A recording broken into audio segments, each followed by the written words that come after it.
उन्होंने कहा, अगर आप वाकई रसूल हैं तो हमें 3 हकीकतें बता दें। रूह क्या है, असहाब कहफ कैसे 309 साल सोए, और जुल्करनैन को दिए गए आसमानों के रास्ते क्या थे। They weren't testing your knowledge, they were testing the source of your knowledge। अल्लाह ने जवाब भेजा, रूह मेरे रब के अम्र में से है। मतलब it's not energy, not matter, not consciousness, it's a divine command.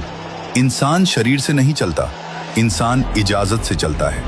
और दज्जाल इसी सिस्टम की नकल बनाना चाहता है।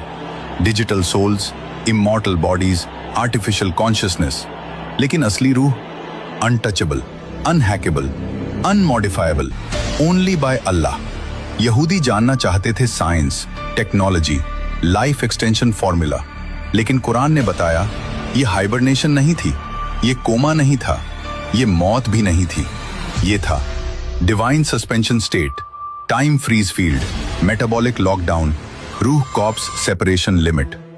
एक ऐसी नींद जिसमें आईज ओपन लगे but brain sleeps, heart beats slow, ageing stops, soul remains connected and time becomes irrelevant. एक नींद जिसे मॉडर्न साइंस आज भी समझ नहीं पाई। सूरज उनके ऊपर से झुक जाता जैसे नेचर खुद सजदा कर रही हो। हवा केव के मुहाने पर घूमती जैसे रिस्क को रोकने का चक्कर। करवटें खुद चेंज होती, कुत्ता द्वार पर बैठा जैसे डिवाइन सिक्योरिटी सिस्टम। यानी इंसान सो रहा था लेकिन अल्लाह जाग रहा था। Zulqarnain the cosmic traveller. Quran कहता है हमने उसे सबब दिया, रास्ते जो आसमानों और जमीन के बीच हैं। In modern terms, dimensional gates, energy pathways, cosmic travel routes. He wasn't a normal king. He was a man permitted to cross cosmic boundaries.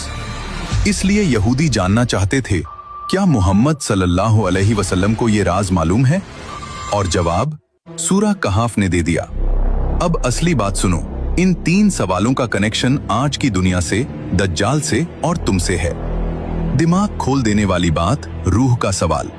दज्जाल की नकली god technology, AI, neural link, consciousness upload, सब इसीलिए। असहाब कहफ का सवाल, दज्जाल का time control, sleep control, human preservation agenda, cryonics, brain freeze, digital immortality, all copies. जुल्करनैन का सवाल, दज्जाल का dimensional gate, space travel, hidden kingdom agenda, CERN, portals, interdimensional theories, all imitations. और सूरा कहफ का असली मैसेज, अल्लाह जब